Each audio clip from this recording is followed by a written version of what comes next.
पण जे बाबा आहेत अवघ्या थोडक्या मताने पडलेले आहेत आणि आपण त्यांच्या संगत संवाद साधणार आहे. बाबाचा पराभूत कशामुळे झाला? चेतन भाऊ नरोटे आणि तुम्ही निवडणुकीच्या रिंगणात थांबला होता, बरोबर? काँग्रेस सोडून भाजपामध्ये गेलात. काय वाटतंय तेवढ्या मताने पडला? कुठं ना कुठं आम्ही कमी पडलो असं वाटतंय. कुठं ना कुठं आम्ही कमी पडलो थोड्या मताने गेला म्हणलं तर. काँग्रेस का सोडावं लागली तुम्हाला? आता सुशीलने सांगितलं की हो, कुणावर रोष आहे? रोज कोणावर नसतं हो, एकंदरीत काम करण्याची पद्धत असते. सोलापुरात, महाराष्ट्रात, देशात काम करताना अडचण येऊ नये त्या उद्देशाने आम्ही भाजप पक्षात सर्वत्र आमचे मित्र कंपनी सगळे तिकडेच आहेत आणि येणारा दिवस चांगले जातील येतील त्या उद्देशाने आम्ही तिकडे गेलो. लोकांची कामं होतील, नागरिकांचे आमचे निधी खेचून आणण्याची वेळ येईल त्या उद्देशाने आता बी आमच्या पाठीशी देवेंद्र दादा कोटे असल्यामुळे चांगल्या निधी मार्फत आम्हाला वार्डात नगरसेवक पेक्षाही जास्त निधी देतो म्हणले. ती साहेब, कमळ चिन्ह हे एकच आहे, पण काँग्रेस मधलेच कमळाच्या चिन्हात आहेत ना? तसं काय नाही. जे जे आता ज्यांना ज्यांना इच्छा झाली काँग्रेस पक्षातनं कमळा म्हणजे भाजपकडे आले ते थांबले. ज्याची ज्याची इच्छा असते निवडणूक मध्ये निवडणूकच्या रिंगणात. भाजपमध्ये जेवढे जेवढे आहेत आलेले आहेत ते काँग्रेस राष्ट्रवादी मधनच आलेले दिसतात ना जास्तीत जास्त. असं तुम्हाला वाटतंय राहुलजी? कुठे आहेत? कोण आहे? दाखवा. दिले परत अजून भोसलेंना दिलं. अरे भाई ते बी बीजेपी मध्ये गेले, परत काँग्रेसमध्ये आले. आता कुठे राधेबाई काँग्रेसमध्ये आहेत? आता आहे तो. पहिला त्यांनी बीजेपी मधनं लढले ना तुमच्या प्रभागामध्ये. पहिला लढले हो. सगळ्या निवडणुकीचे चित्र वेगळं असते. आमदारकीचे वेळ असते, नगरसेवकचे वेळ असते, खासदारचे वेळ असते. परिस्थितीनुसार ते कालांतर चढत असत तुमचे राहुलजी. बाबा मला सांगा, स्टँडिंगच्या वेळेस आता हे दुसरी स्टँडिंग यायला लागले, बाबाचा काय रोल होता तेव्हा? पहिल्याची स्टँडिंग जेव्हा झाली तेव्हा तुम्ही देवेंद्र कोटेच्या टच मध्ये होता का नाही? नाही, देवेंद्र दादाचे टच मध्ये नव्हतो मी. तेव्हा माझे पाहुणे वारले होते, त्या निमित्ताने आम्ही कर्नाटकला गेलो होतो. मी तेव्हाही तुम्हाला बोललोय, चर्चा झाल्या या विषयावर आपल्या राहुलजी. फक्त अवघ्या थोड्या मतांनी पडावं लागलं बाबाला. बाबा कुठल्या भागामध्ये कमी पडला? बाबा कमी पडला म्हणजे थोडक्यात काय झालं, आमच्या विरोधात आम्ही तिघं थांबलो होतो. काँग्रेसकडनं चेतन भाऊ नरोटे, शिवसेनेकडनं सागर शितोळे आणि मी भाजपाकडनं थांबलो होतो, भारतीय जनता पार्टीकडनं. चेतन भाऊ निवडणूक मध्ये निवडून यायचं कारण म्हणजे MIM पक्ष नव्हता तिथं आणि तिथं वंचित आघाडी नव्हती आणि त्यानुसार मला वाटतंय की भाजपाचे मत जे आपले आहे जे हिंदू धर्माचे मनास आम्हाला मानणारा म्हणजे देवेंद्र दादा यांना मानणारा किंवा भारतीय जनता पक्षाला मानणारा पक्षाचे मत आम्हाला जास्तीत जास्त पद्धतीने मिळाले. आणि या निवडणुकीत आता तुम्ही म्हणल्याप्रमाणे माननीय खासदार प्रणितीताई शिंदे माझ्या प्रभागात फक्त चेतन भाऊ नरोटे निवडून येण्यासाठी 500 फोन केले. किती? 500 फोन. त्यांना आठवण आलं नाही, बाबा करगुळे त्यांचा कट्टर कार्यकर्ता होता. त्यांच्यामुळं मी नरेंद्र मोदी यांच्यासारख्यांना त्यावेळेस काँग्रेसमध्ये असताना काळे झेंडे दाखवलो होतो.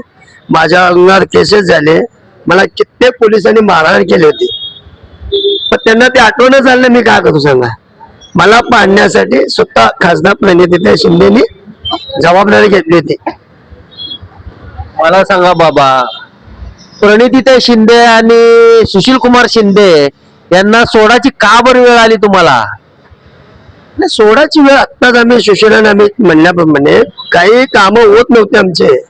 आमच्याकडे जे कार्यकर्ते आहेत जे लोक आहेत त्यांचे काम काँग्रेस पक्षाकडून होत नव्हते आमचे, म्हणून आम्हाला भाजपकडे जाऊन त्या लोकांचं समाधान करण्यासाठी पक्षात जावं लागेल. म्हणजे काँग्रेस असल्यावर ते समाधान झालं नसतं. नाही, काँग्रेस असताना झालं होतं, पण काही गोष्टी सत्ता असताना जे कामं होते ना बिगट सत्तेत होत नाहीत राहुलजी. म्हणजे तुम्हाला सत्ताचा हौस आहे का? त्याचा हौस सत्ता असू दे नसू दे, आता बी आम्ही लोकांची कामं करायला लागलो की महापालिकेत सकाळी उठतो, झोनला जातो, महापालिकेतले सगळे कामं करून घेतो ना आम्ही. बाबाला एवढ्या मोकळ्या अंगणात एवढ्या वाऱ्यामध्ये बी घाम यायला लागलाय, काय नेमकं? उन्हाळा आहे, उन्हाळ्यात घाम येणारच केवळ राहुलजी. उन्हाळ्यात घाम येत नाही. बरं, पक्ष सोडताना तुम्ही शिंदे साहेबाला फोन लावला होता का? ते लावलं की शिंदे साहेबांना लावलो, प्रणिती ताईला सांगितलं, ताई मी चाललो.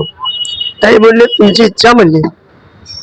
भाजपमध्ये येताना देवेंद्र दादांनी तुम्हाला बोलून घेतलं का तुम्ही स्वतःहून गेला? नाही, आम्ही स्वतःहून गेलो. काय कमिटमेंट झाली ती?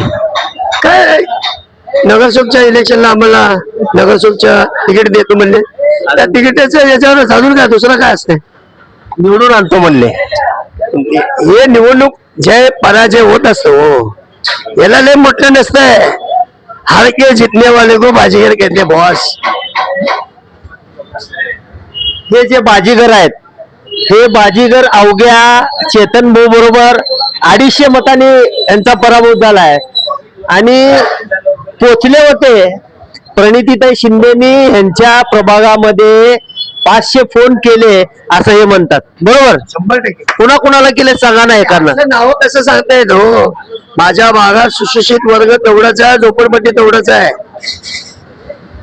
तेवढंच आहे मतदान, तेवढं टक्केवारी सुशिक्षित मतदान तेवढंच आहे. म्हणून ते ताईच्या टच मध्ये असल्यामुळे काही भागातले लोक आम्हाला म्हणले, ताईचा फोन आल्यामुळे आम्हाला ना इलाज असतो, आम्हाला चेतन नरोटे यांना मत घालावं लागलं. बरं, चेतन नरोटेला बाकीचे नव्हते का?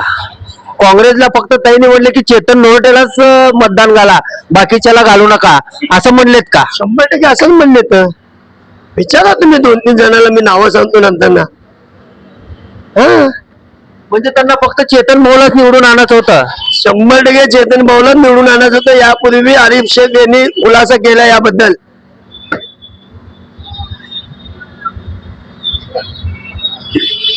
बोला की अजून तुम्ही विचारा. म्हणजे आरिफ भाईनी मी तक्रार केली होती की चेतन भाऊ असं केला तसं केली होती, बरोबर आहे?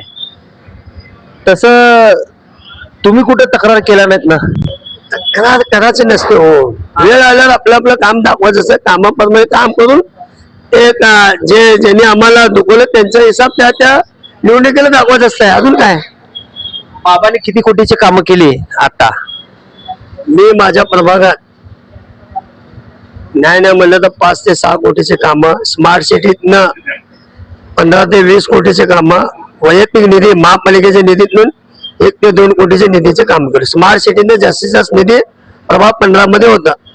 आमदार देवेंद्र कोटेने किती निधी दिला तुमच्या प्रभागात? आता सडनली 1 वर्षात देवेंद्र दादाने 40 ते 50 लाख रुपयाचे निधी आमच्या प्रभागात, माझ्या प्रभागात मला वाटतं प्रभाग 15 मध्ये 100 लाख 1 कोटीचे वर निधी चालू आहे दादाच्या फंडातून. कामं चालू आहेत अजून 1 कोटीच्या वर कामं चालू आहेत. कशाच्या ड्रेनेज आहेत, पाणी आहे, काय? ड्रेनेज लाईनची समस्या खूप मोठ्या प्रमाणात होती, ते पूर्ण झालंय. रस्त्याचे जे मोठमोठे रस्ते आहेत सोलापूर शहरातले, सरस्वती चौक ते पार्क चौक, रेल्वे स्टेशन ते डपरीन चौक, आपला खूप 5-6 खूप मोठे मोठे रस्ते आपल्या प्रभागातले घेतलेत प्रभाग 15 मध्ये. बाबा आता बीजेपी मध्ये दिसणार का, काँग्रेसमध्ये दिसणार का, राष्ट्रवादीमध्ये दिसणार? राष्ट्रवादीचा तर संबंध नाही, काँग्रेसचा तर वेळ गेला. आता भाजपमध्ये राहून काम करायचं, देवेंद्र दादा सोबत राहायचं, पुढच्या वेळेस पुढच्या इलेक्शनची तयारी करायची. आता आमदार आहे, खासदार आहे, नगरसेवकचे इलेक्शन येत असतात, त्याची तयारी करत राहायचं असतं राहुलजी. आम्ही हारणारे गप बसणारे माणसं न, काम करणारे माणसं. खूप काही चांगली माहिती दिली आहे बाबांनी. असल्या मोकळ्या हवेत बी यांना घाम आलाय विचारताना. बाबा बघूया पुढची रणनीती ह्या 2 खिल्लारी बैलाची. मी राहुल रणदिवेस, चंदन बोलू, सोलापूर न्यूज.